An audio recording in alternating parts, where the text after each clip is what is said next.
All right, good morning, everybody, and welcome to this morning's breakout session. Today's topic is going to be utilities in the right-of-way. This presentation will provide an overview of FHWA's National Utility Review, including scope, observations and findings, recommendations, and next steps. The discussion will be provided with a slight overview of the activities that are underway both in Arizona and nationally.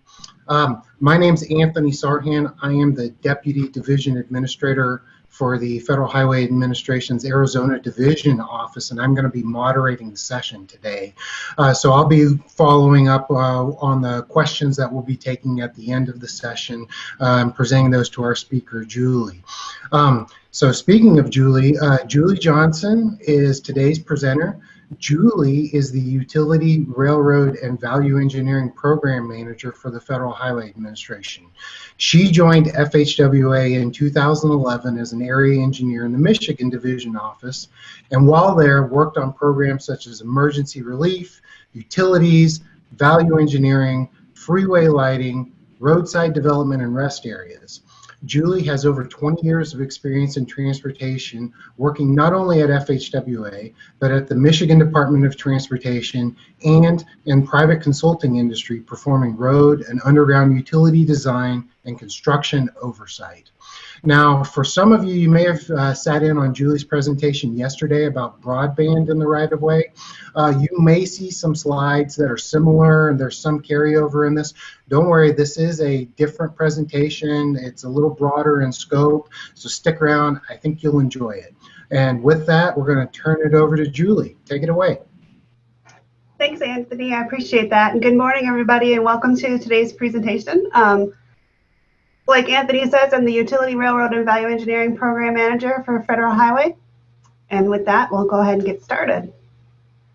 So just to give you a quick update on what's happening in Federal Highway, as I mentioned yesterday, we're currently working on the Notice of Proposed Rulemaking. That comment period just ended on September 14th.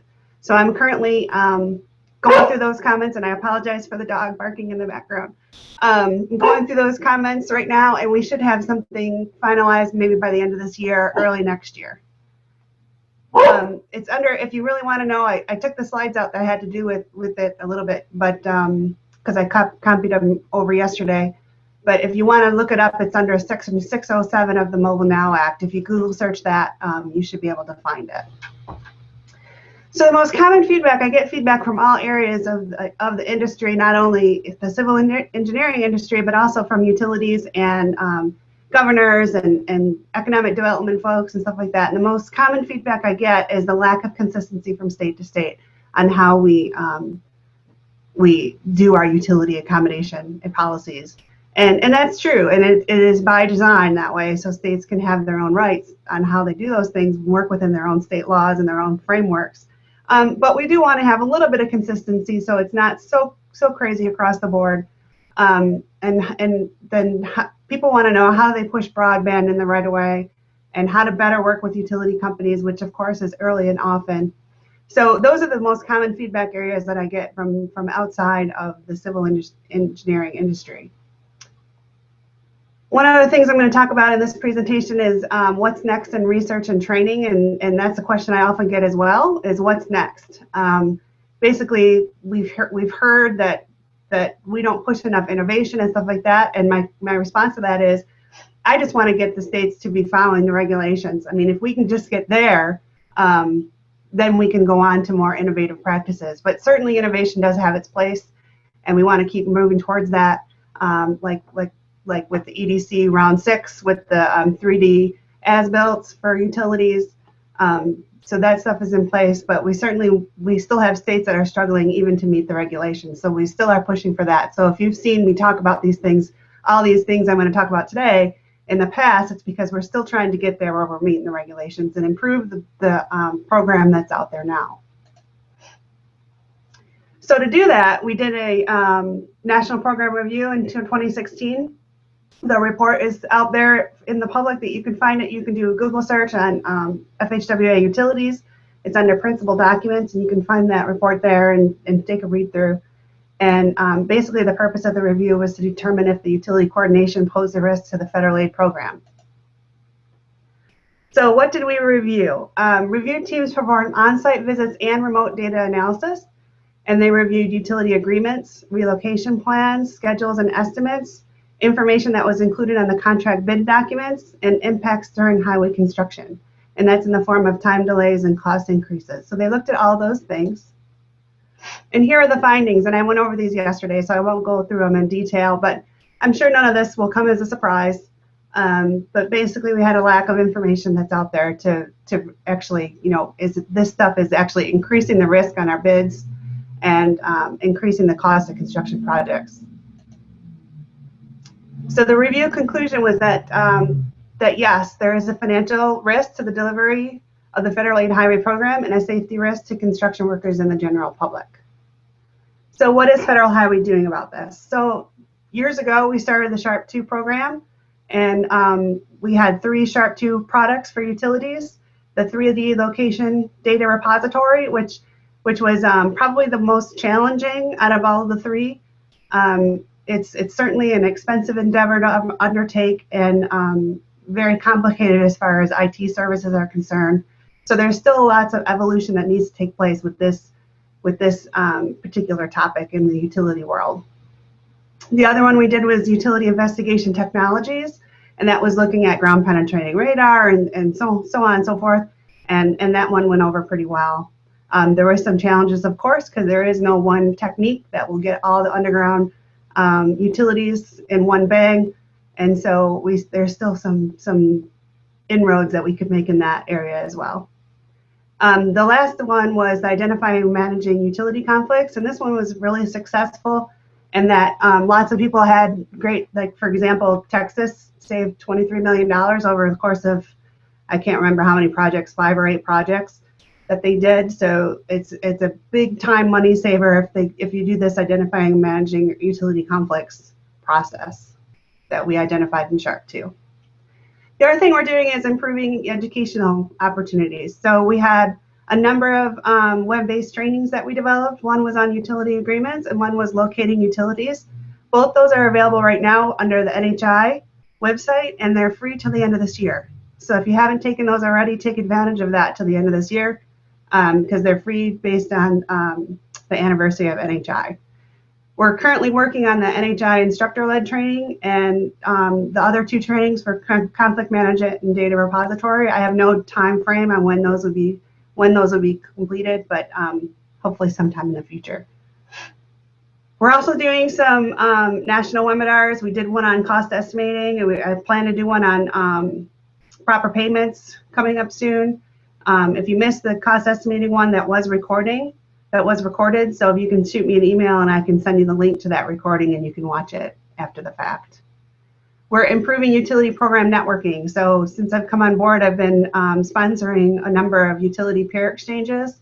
So we had 3 last year, I think 2 the year before that, and we get the states all together for a 2-day workshop, and they can, talk about challenges, best practices, how they're streamlining, how they're addressing certain conflicts in the utility world, and they've been really, really successful. And we're planning on keep on moving those forward in the next year. I have a consultant on board that will be taking care of the invitational travel and the agendas and the note taking for the next 2 years worth of utility peer exchanges, and that's all subject to us being able to travel, of course. So those probably won't be taking place till late 2021 sometime. In the meantime, I'm having a virtual peer exchange this coming October 19th. And if you'd like to be included on that, we have 250 slots open. So there should be plenty of room, but if you'd like to be included, you can certainly shoot me an email and I can send you the meeting invite for that. It's going to be on Microsoft Teams. The other thing we did was we had the division offices do risk assessments and program reviews of their state program for utilities. And I'm going to talk about that. And we had them do the risk assessments based on the recommendations out of the national program review. So many of you have seen me talk about this before. But like I said, some states are still struggling to meet these, and so it's worth repeating. The first one that we found was observation number 1 was few states conduct accurate utility investigations, and the recommendation is Federal Highway Division officers should determine if their state is obtaining accurate utility location information to prepare utility relocation plans as per CFR 645-1113. So in the risk assessments, this seems to be doing fairly well. The answers were a little bit all over the board on how people are meeting this requirement, or they're trying to meet this requirement with using SUE, using in-house consult or out-of-house consultants, doing IDIQ contracts and things of that nature to get more accurate utility investigations. Utility agreements. So the observation was that broad discrepancies exist nationwide on the use and content of utility agreements. And the recommendation was that division officers should make sure the state DOTs are executing utility agreements, even if federal aid participation is not sought. And so there's a number of CFR references there. Basically what's required in these utility agreements is a description of the requirements for relocation, construction, protection of traffic, maintenance, access restrictions, and any special conditions applicable to the installation. You also need to have the size, type, nature, and extent of the facilities being relocated, and adequate drawings and sketches showing the existing and or proposed location with respect to the existing or planned highway improvements. So what does that mean? It means we need to have relocation plans.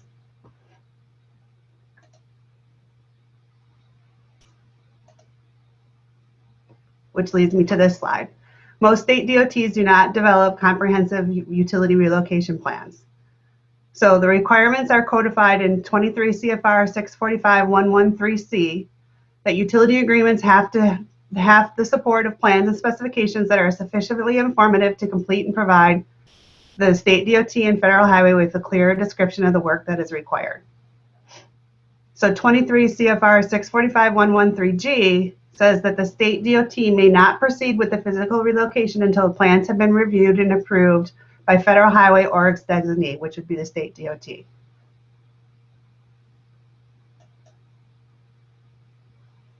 So what to look for on the utility relocation plans? Accurate location of the existing utilities within the limits of the construction, the identification of utility conflicts, location of the proposed relocation of utilities, the determination of the responsibility for moving proposed relocated utilities and existing utilities that are to remain in place, like if they need special protection.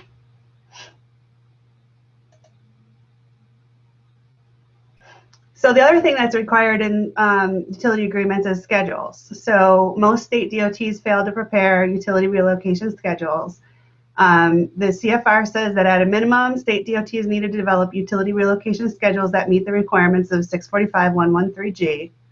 And it says that authorization by FHWA to the state to proceed with the physical relocation may be given after the federal highway has reviewed and approved the plans, estimates, and proposed or executed agreements for the work and has furnished a schedule for accomplishing that work. So it doesn't define what a schedule is, but it'd be what we would normally think of as a schedule, right? So is it 60 days to complete the work? When are they going to do it? How many days do they need to order their supplies? How many days do they need to be notified of those, when they have to be relocated and when they have to be on the job? There has to be some sort of schedule that's provided by the utility company and approved by the state DOT and included in the agreement. So here are a couple other CFR references that support the need for these schedules and why. So the right-of-way clearance, utility, and railroad work are to be so coordinated with the physical construction that no unnecessary delay or cost for the physical construction will occur. That's a big statement. So how many projects do we see utility delays or physical or extra costs because of utilities? So when states are certifying that they have all the utility coordination done, this is what they're certifying to, the 645-307, that there will be no unnecessary delays or cost. So in order to have that, you need to have the other things that are required that I just talked about.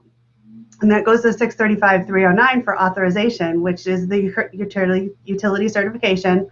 So the statement from the state that all right-of-way, utility, and railroad work has been completed, or that all necessary arrangements have been made for it to be undertaken and completed as required for proper coordination with physical construction schedules.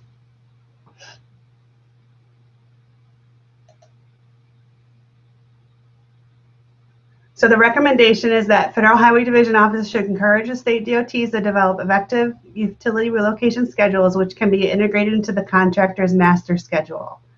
So site-specific and activity-based, and include all the necessary activities to complete the relocation work. Develop this schedule during the pre-construction phase. So the Federal Highway Core Curriculum Manual, I'm not sure how many are familiar with that, but it's a gold mine of information if you're not. You can Google it, Federal Highway Core Curriculum Manual, and it'll come right up. But that says that a progress schedule has the start and end dates for each controlling item. The earliest start for the activity will be determined by the completion of the preceding activities. So that's how we define a progress schedule.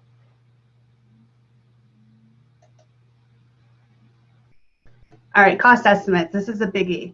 So most states do not develop utility relocation cost estimates. And during the risk assessments, we found this to be true, that only 47% of the states are having any kind of independent cost estimate that they can compare the utility cost estimate to. So I want to reiterate that utility construction work, relocation work is the same thing as construction work, and it falls underneath the same regulations as everything else, is that we need to ensure that the state DOTs are preparing a documented cost estimate based on the state's best estimates of costs, okay? So it's not the utility's estimate of costs, it's the state's best estimate of costs. And then the state then compares that to the utility's estimate, and then they negotiate back and forth if necessary. So when I said that 47%, again, the answers were all over the board, and many of the answers were, yes, they use the utility cost estimate as their cost estimate. That doesn't meet this requirement, just so you all know. So you can't just take the utility cost estimate and do a gut check to see if it meets the, if it's okay. You have to have some sort of database to check these costs against. So what are some ways to meet this requirement? Now, this isn't in the CFR. These are just ideas that I'm throwing out there for some ways to meet the requirement. Develop internal staff expertise, or hire a consultant that has the expertise to review utility cost estimates. An IDIQ contract can be used to hire a qualified consultant. Another way would be starting now, develop a historical and market database to capture the cost of common utility materials. This could supplement or expand an existing construction pay item database already used by the state. I mean, if you think about it, we already are doing some sort of cost estimate in your scoping phase. Where are those costs coming from? It's not like, even when you do a gut check, it's not like we haven't seen these numbers before. So even if we start now, it's better than nothing. The other thing is negotiate a unit cost method of payment for utility relocation of common materials. This master list of pay items can be incorporated into the master agreement between the state and each utility company. So if everybody's wondering, I did actually write down some states that are doing this well that you can reach out to. Georgia, Montana, they were the ones that gave our cost estimating presentation in the webinar that I talked about earlier.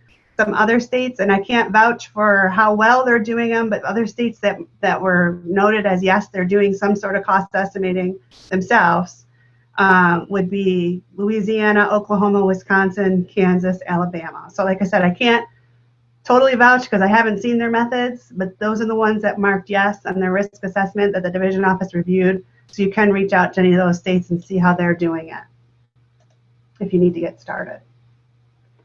So I talked about utility certifications, but here's the actual CFR reference for it. And it's what our observation was that most states fail to include adequate utility information in the construction bid package, resulting in invalid utility statements. So the utility statement isn't just a check off. You need to have those things that we talked about, and I'll get to more in a minute here. But the recommendation is that the division office must ensure that the state DOT is meeting the requirements of 635-309A.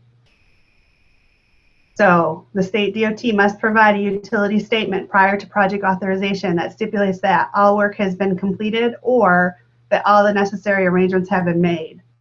So that's what you're certifying to when you sign that utility certification prior to bid advertisement. So states must develop a process to incorporate effective utility information, including relocation plans, special provisions, schedules, and so on into the bid package.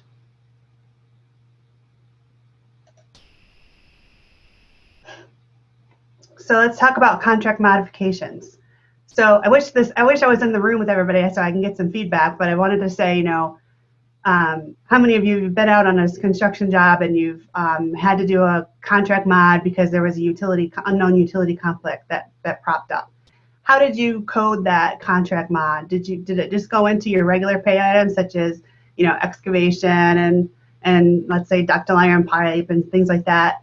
Was it coded as a utility conflict, and can that stuff be tracked? So are you able to know how these utilities are affecting your construction projects? Basically, that's what we're talking about here. So the observation is that few state DOTs know the cost and time impacts that utilities have on construction projects. And we found that to be the case. So the recommendation is that division offices should work with their state DOTs to understand the impacts of utility relocations on highway projects. So you need to build a business case. We all know that utilities are a major problem in construction. And in the past, we've all just kind of thrown money at it and made the problem go away. But we don't really track on what the impacts actually are. And we won't be able to improve the program unless we start doing some of this data mining. So the state DOT should collect and then quantify utility-related costs and time increases during the construction phase. So this is how I just wrote a paper about TxDOT and their successful practices. They wouldn't have been able to show that they saved so much money if they weren't collecting this data. So state DOT should consider to develop a tracking system using reason codes for construction change orders, including definitions to identify common causes for contract changes relating to utilities.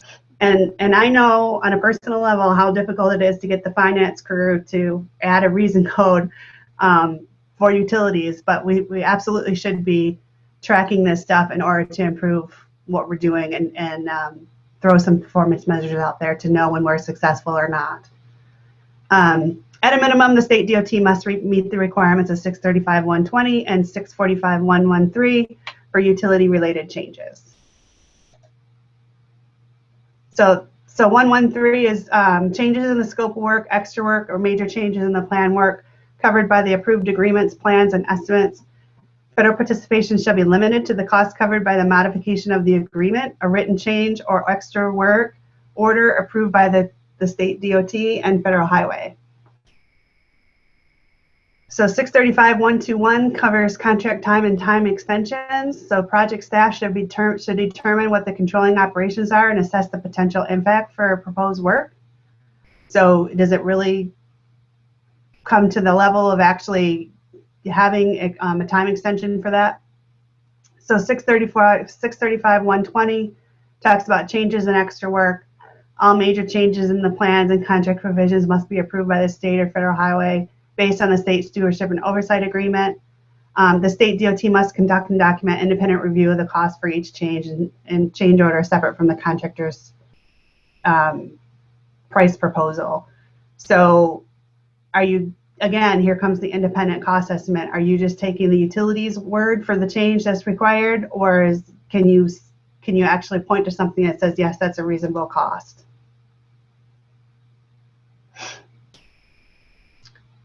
So talking about contract modifications a little bit more, state DOT utility programs should be measured in a way that will help improve program outcomes.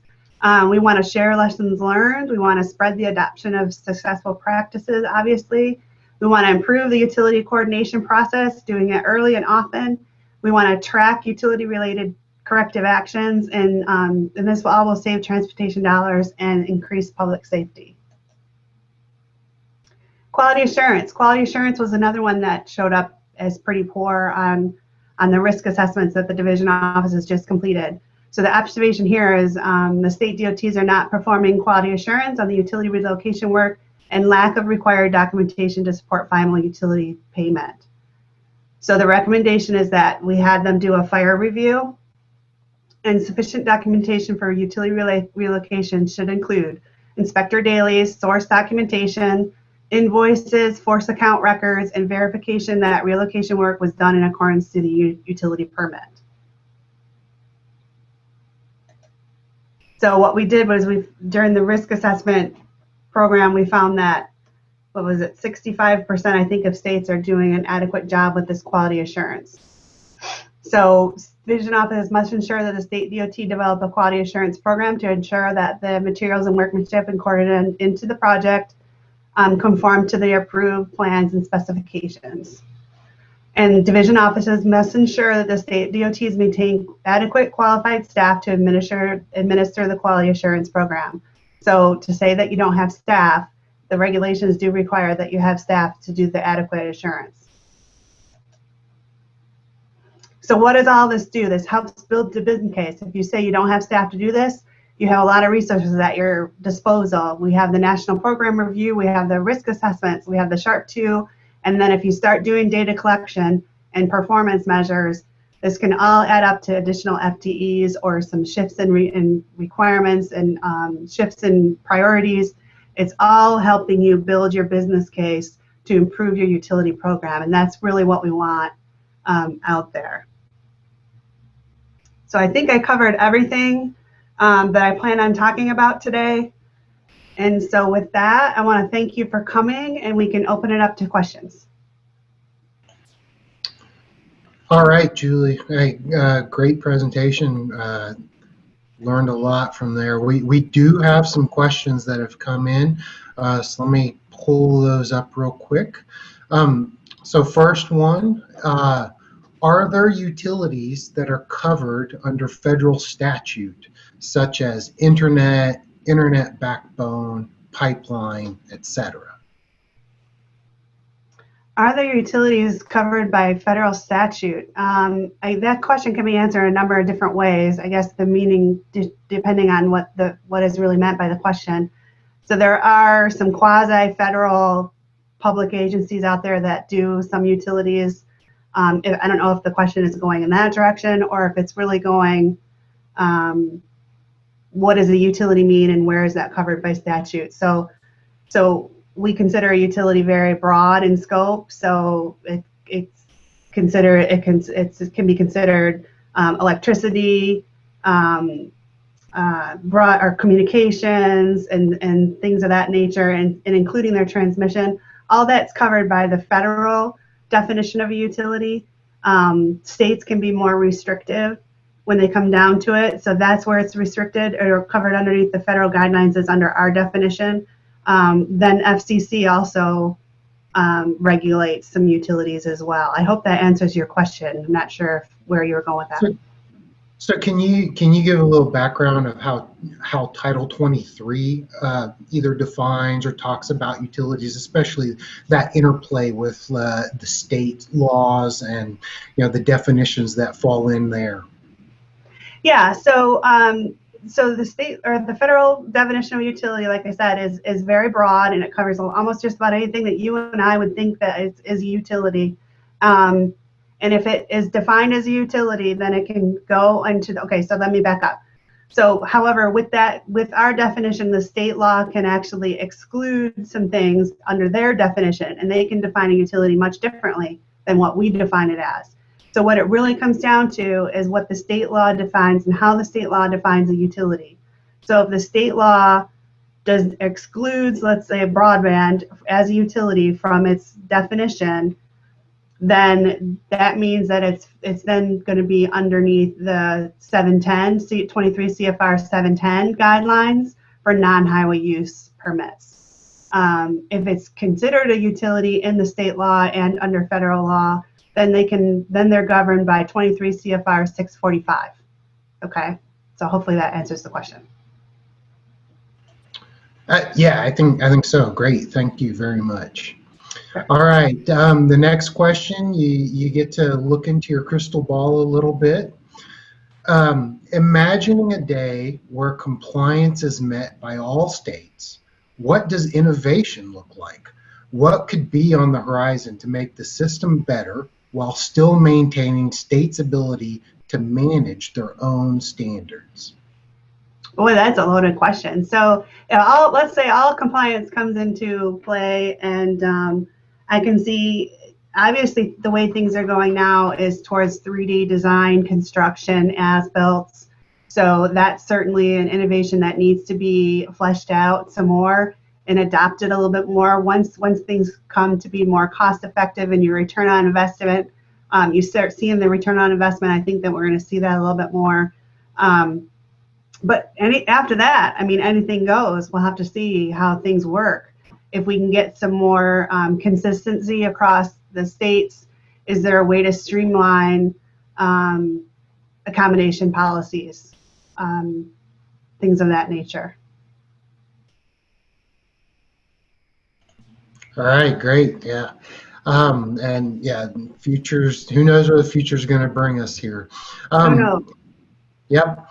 Our third question, I don't know, may need someone to give us a little bit more background into what this is.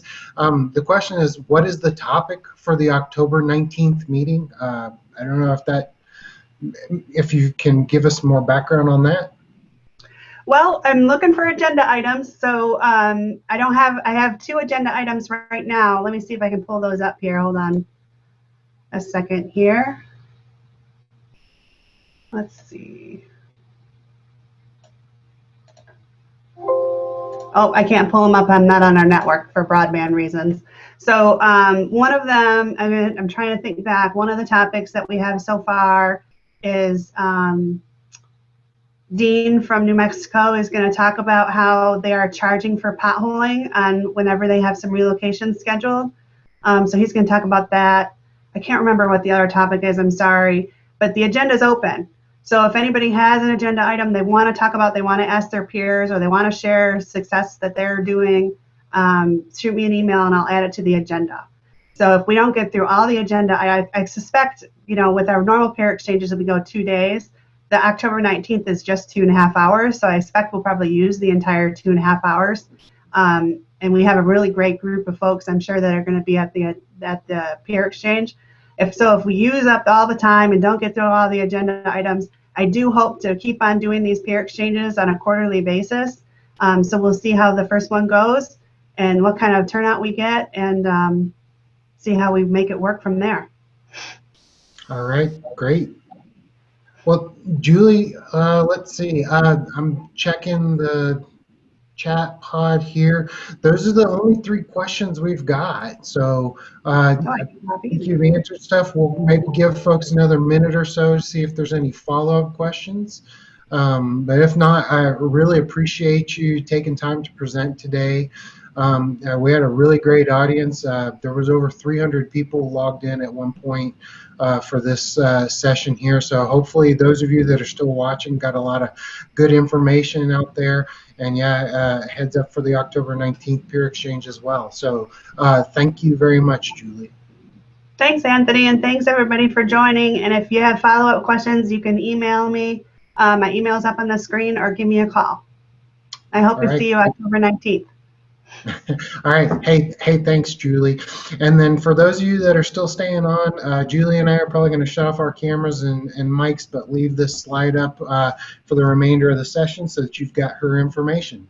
So thank you again, everybody. Have a great day. Enjoy the rest of Roads and Streets. Thank you.